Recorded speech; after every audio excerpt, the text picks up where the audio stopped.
제3장.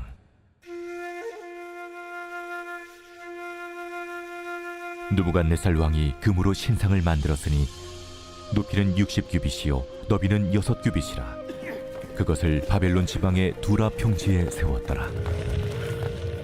느부갓네살 왕이 사람을 보내어 총독과 수령과 행정관과 모사와 재무관과 재판관과 법률사와 각 지방 모든 관원을 느부갓네살 왕이 세운 신상의 낙성식에 참석하게 하매, 이에 총독과 수령과 행정관과 모사와 재무관과 재판관과 법률사와 각 지방 모든 관원이 느부갓네살 왕이 세운 신상의 낙성식에 참석하여 느부갓네살 왕이 세운 신상 앞에 서니라. 선포하는 자가 크게 외쳐 이르되, 백성들과 나라들과 각 언어로 말하는 자들아, 왕이 너희 무리에게 명하시나니 너희는 나팔과 피리와 수금과 사면금과 양금과 생황과 및 모든 악기 소리를 들을 때 엎드리어 느부갓네살 왕이 세운 금 신상에게 절하라. 누구든지 엎드려 절하지 아니하는 자는 즉시 맹렬히 타는 풀무불에 던져 넣으리라. 모든 백성과 나라들과 각 언어를 말하는 자들이 나팔과 피리와 수금과 사면금과 양금과 및 모든 악기 소리를 듣자 곧 느부갓네살 왕이 세운 금 신상에게 엎드려 절하니라. 네, 할렐루야. 네, 이른 새벽 우리 주님 전에 오신 믿음의 성도님들 환영하고 축복합니다. 오늘 다니엘서 3장에 있는 말씀은 금신상에 대한 말씀인데, 이 말씀이 자세히 보면 얼마나 좀 무서운 말씀인지에 대해서 좀 깨닫게 합니다. 왜냐하면 우리 다니엘서 2장에 다니엘이 느부갓네살 왕의 꿈을 해석을 하죠. 그러면서 그 꿈이 무엇입니까? 이 머리는 황금, 가슴은 은, 그러한 여러 그러한 신상이 있었지만 그것이 돌멩이 하나에 무너지는 그러한 꿈을 해석하는 그러한 장면이죠. 그런데 여기에서 이 다니엘서 3장에 보면 느부갓네살 왕이 바빌론의 두라 평지에 거대한 금 신상을 세웠다라는 거예요. 머리부터 발끝까지 금으로 된 신상을 세웁니다.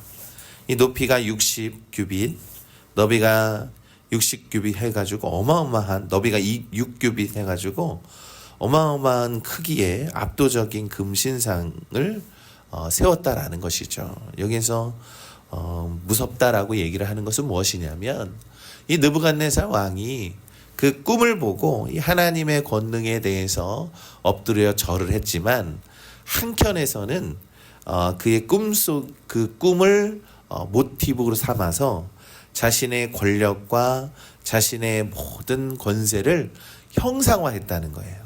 이 꿈에서는 다리 부분이 흙으로 되어 있어서 무너지는 모습을 보아서 그랬는지 모르겠지만 머리부터 발끝까지 금으로 지었다라는 겁니다. 여러분, 이 인간의 이 교만과 이 권력에 대한 상징이 이렇게 무서운 형상화를 나타내고 있는 것은 아닌가 생각을 합니다.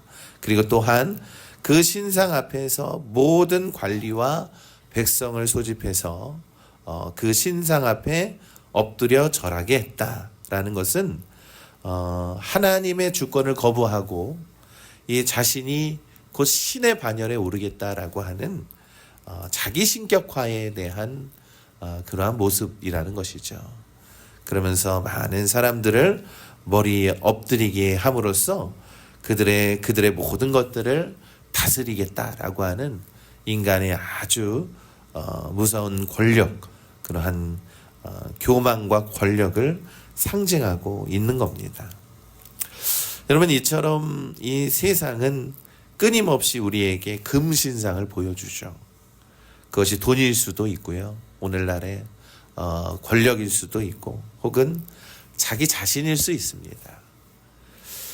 우리 오늘날 이 현대판 금신상은 눈에 보이지는 않지만 그 높이와 위용은 다니엘 시대보다 더 압도적일 때가 많다라는 것이죠. 여러분, 눈에 보이는 화려한 세상 권세 뒤에 숨겨진 이 영적인 실체가 바로 이와 같다라는 겁니다. 사람을 굴복하게 하고 사람의 영혼을 두려움에 떨게 하는 것. 그것이 바로 오늘날에 있는 느부갓네살이 세운 금신상과 같다라는 것이죠. 이 성경은 탐심은 우상 숭배라라고 골로새서에서 말씀합니다. 여러분, 인간은 너무나도 끝없이 욕심을 부립니다. 끝없이 권력에 대한 욕심도 가득하고요. 물질에 대한 욕심도 가득합니다. 그러한 모든 것들은 가진 자들은 자신이 마치 신처럼 군림하려고 하는 그러한 교만과 탐욕이 가득하다는 것이죠. 그래서 우리가 이 세상을 살아갈 때에 하나님보다 더 의지하고 있는 것이 내 안에 무엇이 있는지를 묵상해 보아야 합니다.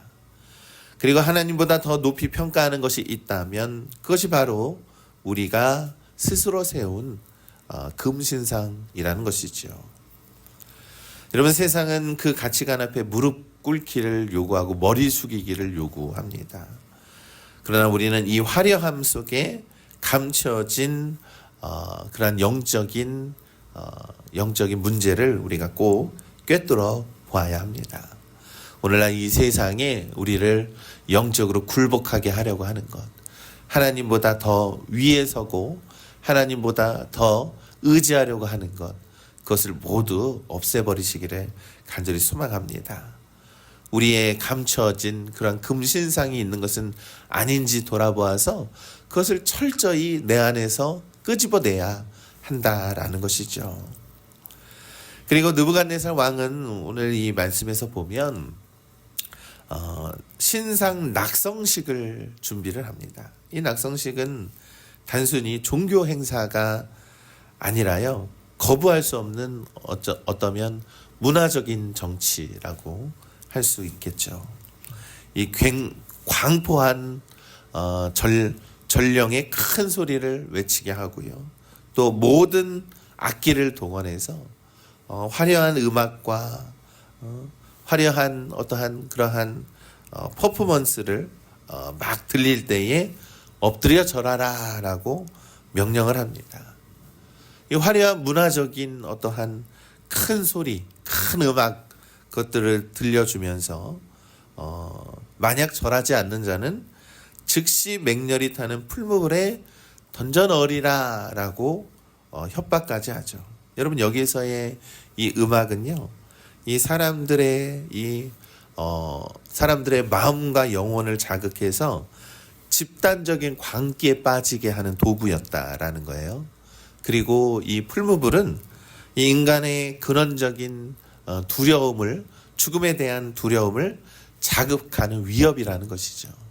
그러니까 이러한 문화에 빠지지 않으면 너네들은 죽게 된다라는 건 얼마나 강력한 그러한 문화적 정치입니까? 여러분, 이러한 장면은 사실 요한계시록에도 많이 등장하는 그러한 장면입니다. 여러분, 세상은 항상 두 가지 방법으로 우리의 영혼을 유혹하게 하고 우리의 영혼을 공격합니다. 하나는 악기 소리와 같은 매혹적인 유혹이죠. 이게 바로 오늘날의 문화와 같다라는 것입니다. 여러분, 오늘날의 이 세상의 문화를 보면 문화를 잘 분별하는 것도 사실 우리가 해야 하고 가르쳐야 하는, 우리 다음 세대들에게 가르쳐야 하는 중요한 교육이기도 합니다. 이 문화를 맹목적으로 받아들이는 것, 그리고 또한 문화를 무조건적으로 거부하는 것, 그것이 아니라 정말로 좋은 문화가 무엇이고 그 안에 담겨져 있는 하나님의 선하심이 무엇인지를 발견해야 하는데, 오늘날 이 마귀와 사탄들은 이러한 쾌락과 문화적인 어떠한 쾌락을 통하여서 사람들의 마음과 젊은이들을 중독에 빠뜨리게 하고 사람들의 영혼을 병들게 하고 그것들로 인해서 영혼의 건강함을 잃게 하는 것, 그러한 것들이 많이 있다라는 거예요. 또 하나는 풀무불과 같은 이 사회적인 매장과 어떠한 사회적인 고난의 위협이 여전히 오늘날에도 있다라는 것입니다. 여러분, 사단 마귀는 여전히 우리의 귀를 즐겁게 하고 유혹을 합니다. 그리고 또한 우리의 눈을 또한 현혹하게 하죠. 그래서 눈과 귀를 현혹하게 하는 순간 우리의 영혼이 사단 마귀에 탁 삼켜지는 그러한 일들이 오늘날에도 가득하다는 것이죠. 여러분, 이 세상의 문화적 압력을 우리가 분별해야 한다라는 것입니다. 그리고 또한 다수가 신상을 향해서 머리를 숙일 때에 우리는 아니요라고 말할 수 있는 용기와 그 능력이 우리에게 필요한 일이죠.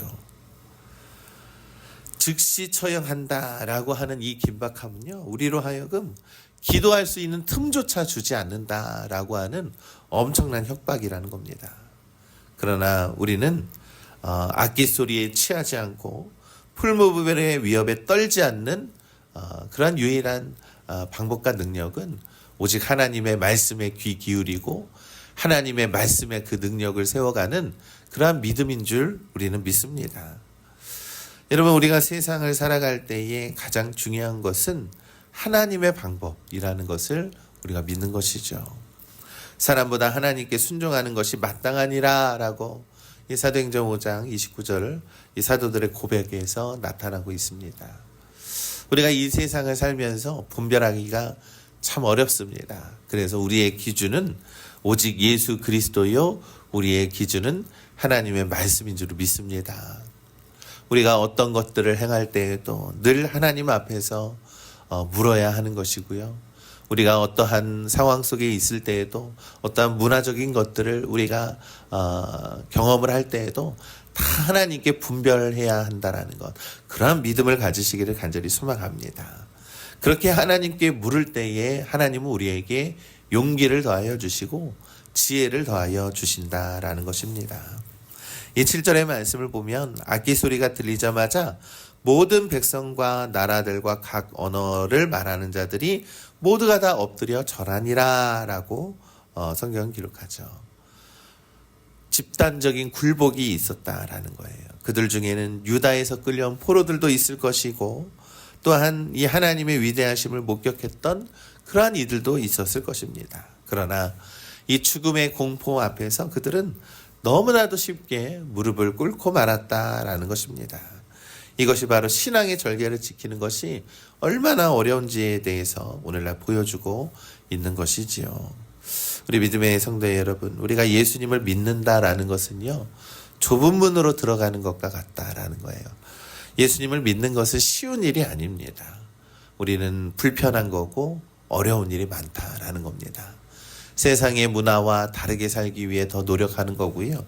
세상의 문화 속에서 거룩을 지키기 위해서 노력해야 하는 것이죠.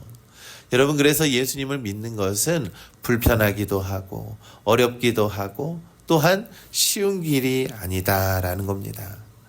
그러나 오늘 본문 7절까지는 다니엘과 이 세 친구들이 등장하지 않았습니다.